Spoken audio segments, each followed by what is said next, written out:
성경을 알자. 성경을 알자. 제목이 성경을 아는데 이걸 이제 내 강의하는 스타일이 이게 왜 먹혀 들어가냐면요. 각을 잘 때, 전체 구도를 잘 잡는다.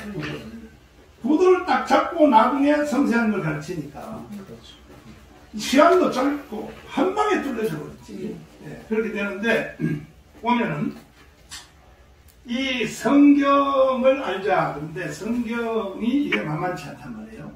하나님은 성경 모르는 사람하고는 하나님이 상대하는 거예요. 그리고 성경 아는 사람은 반대로 하나님이 어느 시대든지 정상에다 갖다 놔. 모든 분야, 정치, 아브라함 링컨 마찬가지다. 경제, 또 무슨 모든 경제에 무슨 뭐 카네기라든지 아니면 뭐 전체다든지 그 다음에 뭐 사회도 마찬가지, 음악, 예술, 뭐 바하, 뭐 베토벤 뭐 할 것도 없어. 군사 무슨 딱 나서 내가 할 것 없이 성경을 정상으로 아는 사람은 하나님이 절대로 가만 안 둔다니까. 그 사람은 그냥 정상에다 딱 갖다 놓는다니까. 성경을 잘 아는 사람은. 이 역사적 이것이 사실 말이에요. 그런데 이제 성경이 어떻게 되어 있느냐. 성경은 신약과 구약으로 되어 있지만 성경은 구약은 누가 기록했냐면 모세가 썼습니다. 모세가 썼습니다. 모세 오경이 성경의 기초입니다. 기초고 이것도 내가 이 성경은 모세 오경만 성경이고 나머지는 해설집이다 해가지고 이것도 이단이라고 막 떠들어 난리인데 이건 내가 한 말이 아니고 히브리 랍비 학교에 가면은 성경은 모세 오경만 성경이라고 해요. 그 사람들이 하는 말이야. 그 나머지는 다 해설집이라는 거지. 나머지가. 근데 모세가 어떻게 모세 오경을 썼느냐. 모세가 모세 오경을 쓴 것은 자기 실력을 쓴 게 아니라 시내산에 올라가서 뭘 봤다는 말이야. 먼저. 남이 못 본 걸 봤어. 구름 가운데서 이렇게 보니까 지나가는데 텐트 같기도 하고 장막 같기도 하고 이 모세가 보니까 그래서 이게 뭐야 하고 이걸 성경의 출애굽기 26장에는 뭐냐 이걸 가지고 뭐냐 하늘의 식양이거든. 하늘의 식양. 하늘의 식양을 히브리 원어로 보면 제도, 법, 룰 이렇게 돼 있어요. 하늘의 구도를 본 거예요. 하늘의 구도를. 이걸 보고 내려와서 모세가 다시 내려와서 한 것이 두 가지인데 하늘의 구도를 보고 이것을 식양이라고 하는데 두 가지인데 하나는 뭐냐 모세 오경 5번을 기록을 했어. 또 하나는 뭐냐 성막이라고 하는 집을 지었어. 요거는 하늘의 구도를 보고 내려와서 모세가 지은 것이란 말이야. 그래서 모세 오경 구약은 그래서 모세 오경과 성막으로 되어 있단 말이야. 성막으로 되어 있는데 이것이 무슨 뜻인지 아는 사람이 없는 거야. 이걸 해석할 사람이 없는 거야. 모세가 쓴 성막과 이 모세 오경의 뜻을 모른단 말이야. 그러다가 신약에 와서 이걸 최초로 밝혀낸 사람이 누구냐. 구약의 선지자도 몰랐어. 눈치만 챘지. 본질적인 뜻을 몰랐어. 신약에 와서 역시 바울이라는 거였어. 바울. 자, 바울이가 모세가 쓴 모세 오경과 성막에 대한 내용을 밝혀냈어. 바울 스도가 13권에서 바울 쓰신 13권에서 최초로 밝혀낸 거예요. 그렇게 됐는데 또 바울이 어떻게 그걸 알았느냐. 바울도 자기 실력으로 한 것이 아니야. 셋째 하늘에 갔어. 셋째 하늘. 이 사람은 시내산에 갔고 이 사람은 셋째 하늘에 가서 고린도후서 12장이야. 셋째 하늘에 가서 이 세상에서 볼 수 없는 이루 말할 수 없는 형용을 보게 됐어요. 뭘 봤느냐? 똑같은 걸 본 거야. 모세가 본 거와 시내산에 올라가서 본 거와 바울이 셋째 하늘에 올라가서 똑같이 봤는데 이것을 하늘의 구도를 봤는데 이건 모세는 이 바울은 표현을 다르게 했어요.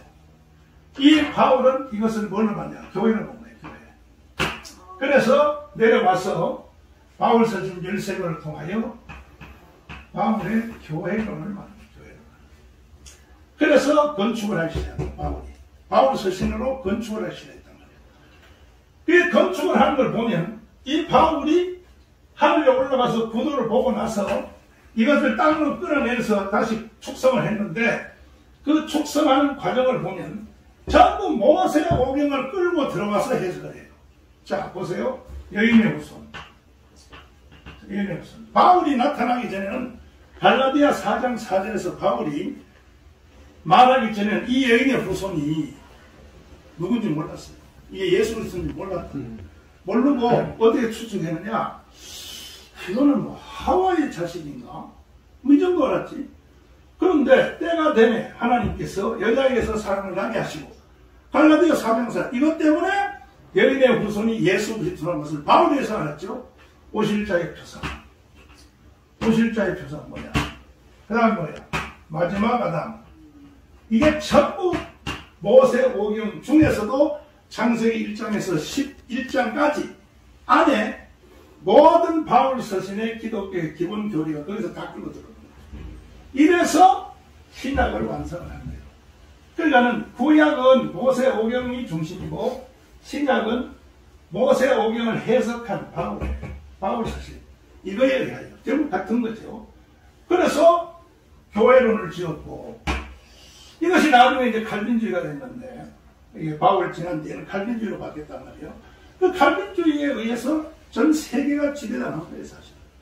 유럽 불합화는 칼빈주의가 끌어온 것이 전부 다 주권사상, 하나님 주권사상 됐고, 그 결국은 모세오경이 들어서 성막과 모세오경을 쓴 것이나 바울이 하늘에서 본 셋째 하늘의 비밀, 바로 하늘에서 부도 시양 이걸 끌어내린 것이 바울이 결국 바울 서신을 썼고 그 다음에 교회를 지었단 말이야. 이 두 가지를 했는데 이것은 같은 거죠. 모세와 바울은 뜻은 같은 건데 이것의 전체 주제는 하나다 이거지. 모세가 하늘에서 봤던 시양 바로 그거 천막처럼 생긴 거 나중에 스크린에서 성막을 지은 거 그거나 그 다음에 바울이 하늘에 올라가서 본 시양이나 주제는 동일한데 이게 뭐냐? 그리스도예요. 그리스도. 네, 그래서 바울이 골로새서 1장에 17절에 보면 만물이 그리스도를 위하여 그리스도에 의하여 그리스도의 것으로 채워졌다는 거죠. 우주론적인 교회. 전체가. 네. 이게 바울의 교회론이에요. 바울의 교회. 만물이 창조된 목적이 뭐냐? 그리스도야. 의미가 뭐냐? 그리스도야. 누구의 것으로? 그리스도의 것으로. 그러니까 천상 세계의 설계도가 그리스도로 되어 있는 그리스도로. 그래서 이 모세가 시내산에서 본 것을 끌어낸 것이 끌어내려와서 바울 이 모세오경과 성막을 지었는데 모세보다가 먼저 하늘의 구도를 읽어낸 사람이 있어요. 그 사람은 뭐라고 하냐? 아브라함이라는 아브라함. 이 아브라함은 이 하늘의 구도를 아브라함이가 보고 나서 이걸 표현을 뭐라고 했냐? 성막이라고 안 했어요. 모세오경을 안 하고 아브라함은 이걸 성이라고 했어. 성이라고 했어. 그 히브리 11장에 보면 내가 나온과 본향을 생각하여 살렘 성.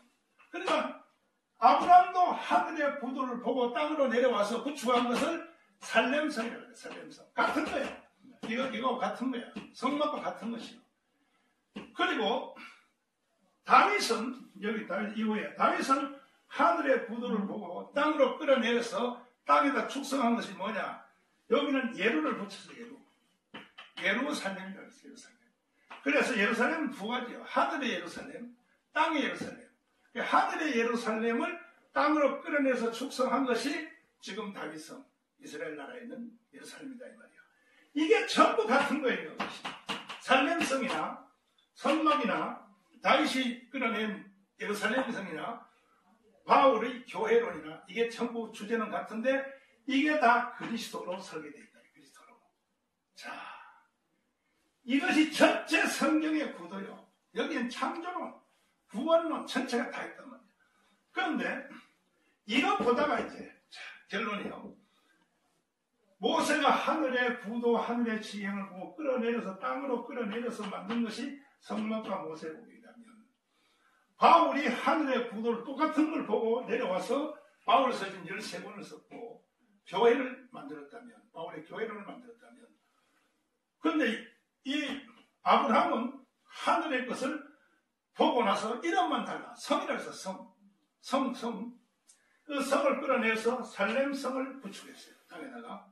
같은 거예요. 그 다음에 다윗은 예루자를 붙였어. 이 하늘의 그 똑같은 걸 봤어. 똑같은 거. 그러니까 구약성 시편에 보면 하늘의 예루살렘이라는 말이 많이 나와요. 히브리서에도 있죠. 하늘 장자들의 총회와 하늘의 예루살렘과 같은 말이 나옵니다. 하늘의 예루살렘이 따를 거면.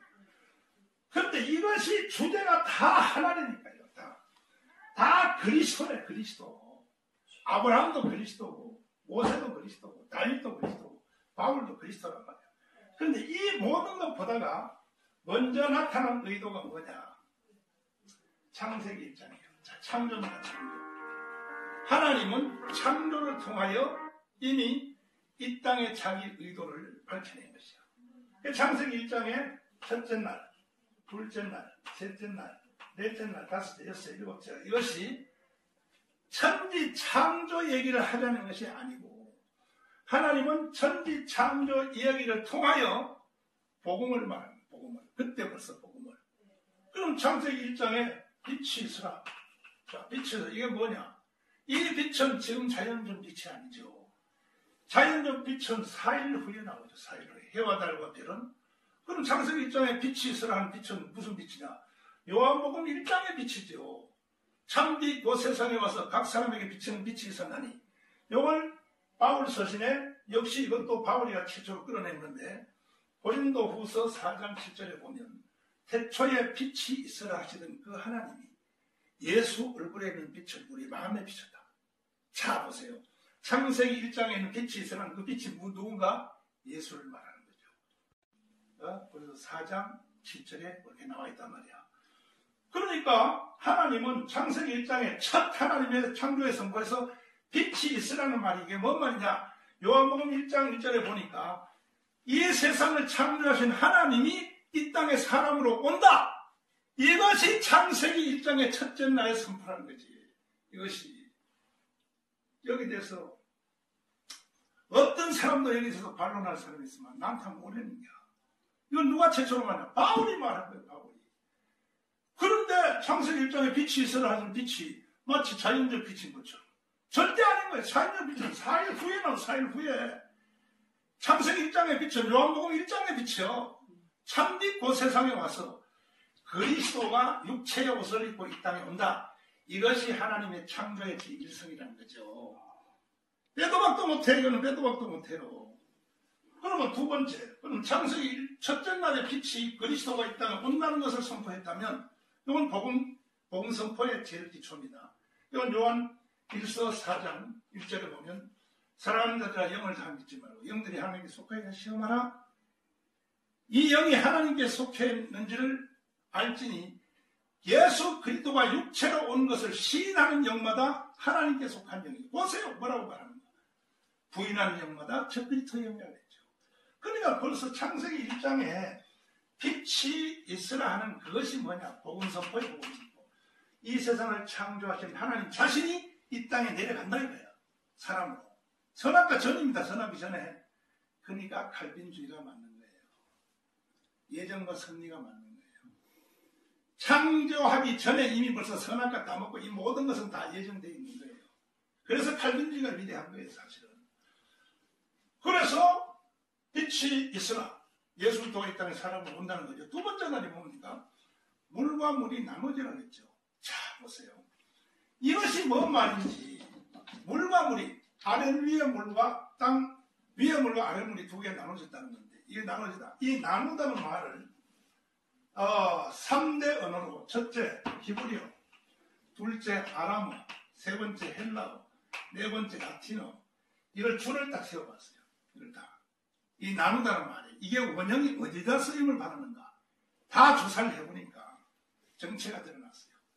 이 나누다는 이 말은 나중에 어디에 꽂히냐면은 예수 그리스도가 아까 말씀하셨듯이 십자가에 못 박힐 때 성전 휘장이 찢어진 거 있죠. 나눠지다. 여기에 원어가 꽂고 있어요. 다시 말해서 뭐냐? 그리스도가 십자가에 죽는다는 거야. 자, 그리스도가 십자가에 죽는다는 거야. 잘 보세요. 그 창세기의 1장의 세 번째 단계가 묻히 드러나 있죠. 드러나. 땅의 물 속에 가라앉아있는 땅덩이가 드러나라. 이게 무슨 뜻인가? 그럼 창세기 첫째 날이 복음이라면 빛이 있으라가 예수가 이 땅에 온다. 두 번째 날 십자가에 죽는다. 그러면 세 번째 날은 복음적 의미를 하나님이 선포한 것이 아니겠냐? 그럴 리가 없지요. 창세기 1장을 통하여 하나님은 복음을 이미 선포 다 한 거야. 하나님이 할 말을 다 한 거야 벌써. 그러면 무치 드러나는 말이 뭐야? 드러나는 말을 히브리어, 아람어, 헬라어, 라틴어로 줄을 딱 세워놓으니까 첫 번째 꽂히는 단어가 어디를 지향하고 있냐면 드러난다는 말이 구약시대에 제사장들이 무예절이 되면 보자기에다 떡을 싸서 땅속에 묻어도 수분이 많이 돼 딱딱한 그 떡이 뻣뻣하단 말이야. 그래서 무교절을 지키려고 땅속에 살 묻어놨다가 3일이 지나면 무교절이 되면은 끝나면 붓으로 쓸어. 붓으로 쓰면은 이건 요소보트 책에도 그렇게 돼 있어요. 쓸면 그 하얀 보자기가 처음 딱 드러날 때 이때 가장이 이렇게 말해요. 드러났다! 이렇게 말하는 거야. 자, 이렇게 창세기 1장이 구성되어 있다는 거야. 이렇게 이 부활을 말하는 부활. 그 다음에 네 번째 해와 달밖에 없죠. 자, 해, 달, 별. 이건 상식적이죠. 이건 어디서 해석이 나와 있나요?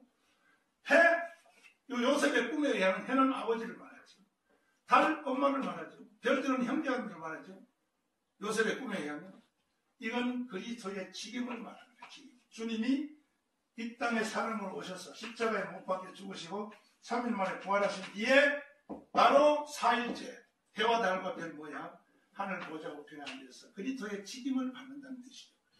이렇게 해서 결국은 안식일까지, 안식일이 천년왕국이란 말이에요. 천년왕국, 안식일이. 이렇게 창세기 1장이 복음으로 구성되어 있기 때문에 창세기 1장의 천지창조의 과정은 이것은 천지창조를 말하면 이건 유치부밖에 안 되는 거야. 유치원 실력밖에 안 되는 거야. 창세기 1장을 통하여 하나님이 뭔 말을 하려고 하느냐? 만물이 그리스도를 위하여, 그리스도에 의하여, 그리스도에 의해 것으로 창조되었다면 이 천지창조의 창세기 1장은 그리스도를 선포하기 위한 하나님의 복음 선포로서 창세기 1장이 기록되어 있다는 거죠. 아멘. 이거는요, 얄짤 없습니다. 이건 바울이 이렇게 다 말한 거예요. 바울 사도가. 바울 사도가 이렇게 말했는데 성경이 기록된 지가 2000년이 넘었는데 이 눈치를 채는 사람이 없었어요. 미안하지만 정광훈 목사가 최초로 창세기 1장은 복음 선포라는 것을 내가 최초로 말하는데 여기 대해서 소리 못해. 자, 이렇게 가는데 이건 바울이 처음 말한 겁니다. 그래서 창세기 1장은 복음 선포고 이렇게 성경이 구성되어 있기 때문에 창세기 1장은요 모든 성경의 목차예요. 성경이 기록된 것이 이것을 말한다고 하는 하나님의 목차라고 해요. 모든 책을 보면 앞에 목차가 있죠. 몇 페이지부터 몇 페이지까지 몇 페이지부터 성경도 통일하는 거예요. 성경 뒤에부터 나오는 창세기, 출애굽기, 레위, 민수기, 신명기, 여호수아 이 모든 것은 복음을 위하여 기록됐다는 거죠. 보세요. 자, 이것도 보세요. 여기 짝이 다 있단 말이야. 짝이. 첫째 날 빛이 있으라. 이걸 설명하기 위해서 나타난 것이 요한복음이야. 요한복음 1장 보면 딱 이게 뭔가 알아. 그 다음에 물과 물이 나눠지라. 분리죠, 분리. 이것이 엑소더스야. 이게 출애굽기가 애굽에서 이스라엘에서 분리된 데는 책이 아니고 이게 분리에 대한 원리를 전체 기록한 것이 출애굽기 40장이란 말이에요. 40장. 이렇게 돼 있단 말이에요. 성경하고 전상을 이게 다 민수기, 신명기 이렇게 다 이게 해설집이라 해설집. 여기 다 붙는 거야. 그러니까 그래서 성경이 초과학적으로 기록되어 있고 성경이 초복음적으로 기록되어 있고 성경은 아주 단순 명료하게 기록되어 있기 때문에 이 하나님이 기록한 의도를 눈치를 채워버리면 성경 전체는 다 들어오게 되어 있는 거죠. 이거 말고 그냥 신학적으로 그냥 예를 들어서 주장을 아까 황 박사님 이야기한 것처럼 자 복의 기념에 대해서 어떤 미국의 신학자가 복을 창세기부터 계시록까지 해석을 했다. 그건 대단하다고. 대단한 건 맞죠? 그러나 그걸 따로 복을 말하면요 하나님이 전체 의도에서 빗나가는 거예요. 보세요. 그럼 복이라는 말이 최초로 구성된 데는 어디가 구성되어 있습니까? 하나님이 천지를 창조해놓고 피조물에 대하여 복을 명령했단 말이야. 맞죠? 그러니까 생육하고 번성하여 땅에 충만하라. 복을 주어 가라사대. 그렇게 됐죠. 그러면 왜 하나님이 자기가 만든 그 피조물을 확대하는 데 복을 주셨느냐? 이 땅에 만들어지는 이게 마지막 결론인데 자 아담을 하나님이 창조하시고 생육하고 번성하여 아담을 확대합니다. 아담은 숫자를 늘려납니다. 점점. 왜 숫자를 늘려놨냐? 하늘의 새 예루살렘을 짓겠다는 겁니다. 자, 보세요. 이 세상이 창조되어 12지파가 먼저 나타나죠. 12지파가 나타난 뒤에 하늘의 설계도가 그려졌느냐? 아니죠. 천지 창조되기 전에 하나님의 설계도, 구도 안에 이미 12지파는 계획되어 있었어요. 그 하늘의 설계도대로 이 땅이 진행되는 거야. 그래서 12지파는 하늘에서 설계된 대로 이 땅에서 이루어지는 것에 불과하고, 예수님이 이 땅에 오셔서 12제자를 모을 때, 갈릴바다에서 너 일로 와, 일로 와, 일로 와. 베드로 일로 왔냐고, 바돌로메 도마, 이따 와요.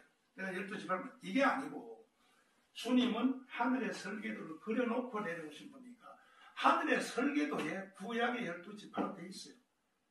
이 구도 자체가. 하늘의 설계도에 12제자로 되어 있어. 이것이 최후에 나타난 것이 새 예루살렘이에요. 요한계시록 21장에 보면 12지파와 12제자로 구성된 새 예루살렘이, 그가 모세가 본 새 예루살렘, 다윗이 본 새 예루살렘, 아브라함이 본 새 예루살렘이나 바울이 본 새 예루살렘은 동일하다 이 말이야. 동일하다. 이래서 성경은 하나의 맥으로 전체가 다 끼어졌는데, 그럼 왜 생육하고 번성하기 복이 있느냐? 이 땅에서 얘를 낳아서 아담의 후손이 셋, 에노스 이렇게 3대대 나오고 사람의 숫자가 늘어나는 것이 왜 복이냐? 이것이 순수한 사람의 후손을 많이 낳는 게 아니라 그 이 땅에 태어나는 모든 인간들이 하늘의 새 예루살렘을, 요한계시록 3장에 보면은 너희의 이름이 하늘 새 예루살렘에 기록된 걸 기뻐하라. 자, 기록된 걸. 그러니까 하나님은 하늘에 기록된 이름을 지금 이 땅에 사람들을 생육버섯시켜서 채워나가고, 바울서도 그랬어요. 충분한 숫자가 들어오기까지. 그러니까 하나님은 구약시대의 명령을 구원하여 하늘의 새 예루살렘을 만들 것이며, 신약시대의 명령을 구원하여 하늘의 새 예루살렘을 만들 것이다가 창조 전에 이미 하나님의 계획대로 다 되어 있다는 거지. 이게 칼빈주의라는 칼빈주의. 그러니까 이 땅에서 여자와 남자가 결혼해서 애 하나 낳는 것은 당연히 가정을 이룬다는 개념이 아니라 하늘의 새 예루살렘에 숫자를 채워나가기 때문에 거기는 복이 임하기 때문에. 아멘. 아멘.